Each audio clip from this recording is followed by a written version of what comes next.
ಮಾದೇವಪ್ಪನವರು ಒಂದು ಪೋಸ್ಟ್ ನೋಡಿದೆ ಸರ್ ಮಧ್ಯಾಹ್ನ. ಹಾಂ, ಅವರ ಫೇಸ್ಬುಕ್ಕಲ್ಲಿ ಒಂದು ಪೋಸ್ಟ್ ಹಾಕ್ಕೊಂಡಿದ್ದಾರೆ. ಯಜಮಾನ್ ಮಾದೇವಪ್ಪನವರು ಒಂದು ಪೋಸ್ಟ್ ಹಾಕ್ಕೊಂಡಿದ್ದಾರೆ. ಮಂತ್ರಿಗಿರಿ ಸಿಗಲಿಲ್ಲ ಅನ್ನೋ ಕಾರಣಕ್ಕೆ ಪ್ರೊಟೆಸ್ಟ್ ಮಾಡೋದು, ಪಕ್ಷಕ್ಕೆ ರಾಜೀನಾಮೆ ಕೊಡೋದು ಸರಿಯಲ್ಲ. ಅವಕಾಶ ಕೆಲವು ಸರಿ ಸಿಗುತ್ತೆ, ಕೆಲವು ಸರಿ ಸಿಗಲ್ಲ. ಅದನ್ನು ಡೈಜೆಸ್ಟ್ ಮಾಡ್ಕೊಂಡು ಮುಂದಕ್ಕೆ ಹೋಗಬೇಕು ಅಂತ ಮಾದೇವಪ್ಪನವರು ಒಂದು ಪೋಸ್ಟ್ ಹಾಕಿದ್ದಾರೆ. ಆದರೆ ನಿನ್ನೆ ಇದುವರೆಗೆ ಅವರ ಮೀಡಿಯಾ ಸೆಕ್ರೆಟರಿ ಆಗಿದ್ದವರು ಇನ್ನೊಂದು ಪೋಸ್ಟ್ ಹಾಕಿದ್ದಾರೆ. ಕಡೆಗೂ ಸಿದ್ದರಾಮಯ್ಯನವರು ಮಾದೇವಪ್ಪನವ್ರನ್ನ ಮುಗಿಸ್ಬಿಟ್ರು. ಅವರ ಮೀಡಿಯಾ ಸೆಕ್ರೆಟರಿ ಹಾಕಿರೋದು, ಅವರ ಪೆಟ್ ಆತ ಅವ್ರು ಹಾಕಿರೋದು. ಹಾಗೂ ಹೀಗೂ ಎಲ್ಲ ಆ್ಯಂಗಲಿಂದ ಮಾದೇವಪ್ಪನವ್ರನ್ನ ಸಿದ್ದರಾಮಯ್ಯನವರು ಕಡೆಗೂ ಮುಗಿಸ್ಬಿಟ್ರು ಅಂತ ಹಾಕಿದ್ದಾರೆ. ಇದು ಬಹುಶಃ ಈ ಹೊರಗಡೆ ಮಾದೇವಪ್ಪನವ್ರು ಏನು ಪೋಸ್ಟ್ ಹಾಕಿದ್ದಾರೆ, ಇದು ಹೊರ ಜಗತ್ತಿಗೆ ಅವರ ಏನು ಹೇಳಬೇಕು ಹೇಳಿದ್ದಾರೆ. ಬಟ್ ಒಳಗಡೆ ಮನಸ್ಸಲ್ಲಿ ಏನಿದೆ ಅನ್ನೋದನ್ನು ಅವರ ಮೀಡಿಯಾ ಸೆಕ್ರೆಟರಿ ಹಾಕಿದ್ದಾರೆ. ಪರೋಕ್ಷವಾಗಿ ಸಿದ್ದರಾಮಯ್ಯನವರು ಮುಗಿಸ್ಬಿಟ್ರು ಮಾದೇವಪ್ಪನವ್ರನ್ನ. ಅಲ್ಲಿ ತಮ್ಮ ಮಗನಿಗೆ ರಾಜಕೀಯ ನೆಲೆ ಕಂಡುಕೊಳ್ಳೋದಕ್ಕೋಸ್ಕರ, ಆಮೇಲೆ ಆ ಭಾಗದಲ್ಲಿ ಇನ್ನೊಬ್ಬ ಲೀಡರ್ ತಲೆ ಎತ್ತದಂಗೆ ನೋಡ್ಕೊಳ್ಳೋದಕ್ಕೋಸ್ಕರ, ಜನ ಇನ್ನೊಬ್ಬ ಮಂತ್ರಿನ ಮಾಡಿದ್ರೆ ಅವನ ಹತ್ರ ಹೋಗಬಾರ್ದು, ತನ್ನ ಮಗನ ಹತ್ರ ಅಷ್ಟೇ ಬರಬೇಕು ಅನ್ನೋ ಕಾರಣಕ್ಕೆ ಯತೀಂದ್ರ ಅವ್ರಿಗೆ ಶೆಲ್ಟರ್ ಕಲ್ಪಿಸೋಕ್ಕೋಸ್ಕರ ಮಾದೇವಪ್ಪನವ್ರನ್ನ ಮುಗಿಸಿದ್ರು ಅನ್ನುವ ಅತೃಪ್ತಿ ಏನೋ ಮಾದೇವಪ್ಪನವರಲ್ಲಿ ಇರ್ಬೋದು ಅಂತ ಅನಿಸ್ತಾ ಇದೆ. ಯಾಕೆಂದ್ರೆ ಅವರು ಮೀಡಿಯಾ ಸೆಕ್ರೆಟರಿ ಹಾಕಿರೋ ಪೋಸ್ಟ್ ನೋಡಿದ್ರೆ ಇರ್ಬೋದಲ್ಲ. ಅದು ಯಾಕಂತ ಹೇಳಿದರೆ ಮಾದೇವಪ್ಪ ಅವ್ರ ಪರವಾಗಿ ಹಲವಾರು ದಲಿತರು ಅವರ ಸಪೋರ್ಟರ್ಸ್ ಎಲ್ಲ ಹೋರಾಟ ಮಾಡಿದರು. ಫ್ರೀಡಮ್ ಪಾರ್ಕ್ನಲ್ಲಿ ಕೊಡಲೇಬೇಕು ಅಂದರೆ ಒಬ್ಬರಿಗೆ ಕೇಳೋದು ಬೇಡ ಅಂತೇಳಿ ಇಬ್ಬರಿಗೆ ಕೊಡಬೇಕು, 3 ಮಂದಿ ಕೊಡಬೇಕು ಅಂತ ಏನೋ ಹೋರಾಟ ಮಾಡ್ತಾಯಿದ್ರು ಅವರು ಫ್ರೀಡಮ್ ಪಾರ್ಕ್ನಲ್ಲಿ. ಹಾಗೆ ಅಲ್ಲಿ ಒಂದೇನಂತ ಹೇಳಿದರೆ, ಈ ಮಾದೇವಪ್ಪ ಅವ್ರು ಬಿಟ್ಟರೆ ಸಿದ್ದರಾಮಯ್ಯನವರು ಏನು ಅವರು ಹೇಳಿದಾರಲ್ಲ, ಯಾವುದು ನಾನು ಎಲೆಕ್ಟ್ರಲ್ ಇದರಿಂದ ಏನಪ್ಪ ಅಂದ್ರೆ ಒಂದು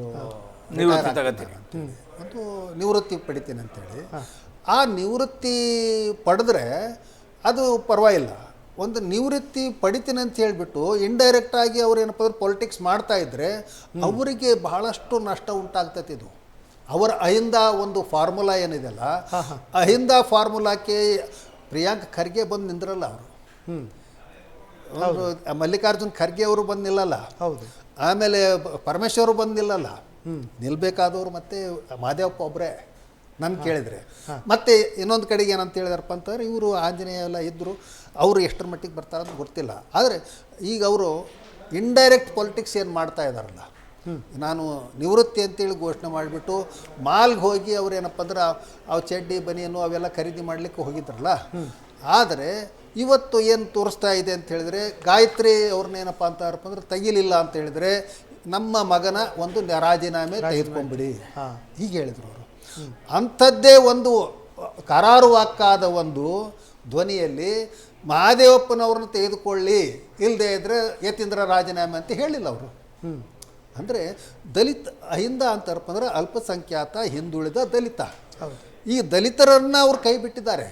ಸ್ವಯಂ ಮತ್ತು ಇವರು ಕುರುಬರನ್ನು ಕೈ ಬಿಟ್ಟಿದ್ದಾರೆ. ಈಗ ಇಡೀ ಏನು ನಾರ್ತ್ ಕರ್ನಾಟಕ, ಬಾಂಬೆ ಕರ್ನಾಟಕ ಮತ್ತು ಹೈದರಾಬಾದ್ ಕರ್ನಾಟಕ ಎರಡು ಹೊತ್ತಿ ಉರಿತಾ ಇದ್ದಾವೆ. ಏನು ಮಾಡಿದ್ರಿ ನೀವು ಅಂತೇಳಿ. ಹೌದಾ, ಈ ಸಿದ್ದರಾಮಯ್ಯನವರು ನಮಗೇನು ಮಾಡಿದರು ಅಂತಕ್ಕಂಥದ್ದು ಇದು ಬಹಳ ದೊಡ್ಡ ಪ್ರಶ್ನೆ, ದೊಡ್ಡ ಏನಪ್ಪ ಅಂತಾರಪ್ಪ ಅಂದ್ರೆ ಸವಾಲು ಸಿದ್ದರಾಮಯ್ಯನವರು. ಇಲ್ಲದೆ ಇದ್ರೆ ಏನಂತಾರೆ, ಅವರು ನಿವೃತ್ತಿ ಹೊಂದಿದರೆ ಪರವಾಗಿಲ್ಲ, ಅವ್ರು ಏನಪ್ಪ ಅಂದ್ರೆ ಆರಾಮ ಏನಪ್ಪ ಅಂದ್ರೆ ಬೇರೆ ರೀತಿ ವಾಕಿಂಗ್ ಮಾಡ್ಕೊಂಡು ಜಾಗಿಂಗ್ ಮಾಡಿಕೊಂಡು ಇರ್ಬೋದು ಅಷ್ಟೇ. ಆದರೆ ಮಾಡಬೇಕು ಇಂಡೈರೆಕ್ಟ್ ಪಾಲಿಟಿಕ್ಸ್ನಾದರೂ ಸಹಿತ ಅವ್ರಿಗೆ ದೊಡ್ಡ ಕಷ್ಟ, ದೊಡ್ಡ ಸವಾಲು. ಅಲ್ಲ, ಕಾಂಗ್ರೆಸ್ಗೆ ಸವಾಲಾಗಿ ಪರಿಣಮಿಸುತ್ತಾ ಅಂತ ಸರ್? ಕಾಂಗ್ರೆಸ್ಗೆ ಬಿಗ್ಗೆಸ್ಟ್ ಚಾಲೆಂಜ್ ಆಗ್ಬಿಡುತ್ತೆ ಸಿದ್ದರಾಮಯ್ಯನವರು ಈ ಥರ ನ್ಯೂಟ್ರಲ್ ಆಗ್ಬಿಡೋದು, ಪರೋಕ್ಷವಾಗಿ ಆ ಡಿಸ್ಟಿಕ್ ಪಾಲಿಟಿಕ್ಸ್ನ ಪಾಲ್ಗೊಳ್ಳೋದು, ಅಥವಾ ಸುಮ್ಮನೆ ಕೂತು ಶಾಂತೇಗೌಡರಿಗೆ ಗಾಯತ್ರಿ ಶಾಂತೇಗೌಡರನ್ನ ತೆಗಿರಿ ಅಂತ ಹೇಳೋದು, ಆಮೇಲೆ ಶಿವಣ್ಣವ್ರನ್ನ ತಗೊಳ್ಳಿ ಅಂತ ಹೇಳೋದು, ಉಮಾಶ್ರೀ ಅವ್ರನ್ನ ಬಿಡಂಗಿಲ್ಲ ಅಂತ ಹೇಳೋದು. ಇದು ಡಿ ಕೆ ಅವ್ರ ಪಾಲಿಗೆ ದುಬಾರಿ ಆಗುತ್ತಾ, ಅವ್ರಿಗಷ್ಟೇ ಸವಾಲಾಗುತ್ತಾ, ಅಥವಾ ಕಾಂಗ್ರೆಸ್ ಪಾರ್ಟಿ ಸವಾಲಾಗಿ ಪರಿಣಮಿಸುತ್ತಾ? ಇಲ್ಲ, ಇಡೀ ಕಾಂಗ್ರೆಸ್ಸಿಗೆ ನೀವು ಹೇಳಿದಂಗೆ ಭಾಳ ಅದ್ಭುತವಾದ ಒಂದು ಪಾಯಿಂಟ್ ಇಟ್ಟಿದ್ರಿ. ಯಾಕಂದರೆ ಕಾಂಗ್ರೆಸ್ಸು ಭವಿಷ್ಯದಲ್ಲಿ ಏನಾಗುತ್ತೆ ಅನ್ನೋದಕ್ಕೆ ಇಲ್ಲಿ ಎಲ್ಲ ರೀತಿಯ ಏನಪ್ಪ ಅಂದ್ರೆ ಸೂಚನೆಗಳು ಇವೆ ಅಷ್ಟೇ ಸಿಗ್ತಾ ಇದೆ. ಈಗ ಎಲ್ಲ ಭವಿಷ್ಯದಲ್ಲಿ ಏನಪ್ಪ ಅಂದ್ರೆ ಯಾವ ರೀತಿ ಅದು ವಿಘಟನೆ ಆಗ್ತದೆ, ಯಾವ ರೀತಿ ಬಣ ರಾಜಕೀಯಕ್ಕೆ ಒಳಗಾಗುತ್ತೆ ಅಂತೇಳಿ ಯಾರ್ಯಾರು ಎಲ್ಲೆಲ್ಲಿ ಹೋಗ್ತಾರಂತ ಹೇಳಲಿಕ್ಕೆ ಬರಲ್ಲ. ಅಂದ್ರೆ ಬಿಜೆಪಿ ಏನು ಪ್ರಯತ್ನ ಮಾಡೋದು ಬೇಕಾಗಿಲ್ಲ. ಈಗ ಬಿಜೆಪಿ ಏನು ಪ್ರಯತ್ನ ಮಾಡೋದು ಬೇಕಾಗಿಲ್ಲ, ಲಡ್ಡು ಬಂದು ಬಾಯಿಗೆ ಬೀಳುತ್ತೆ ಅಂತ ಅನಿಸ್ತಾ ಇದೆ.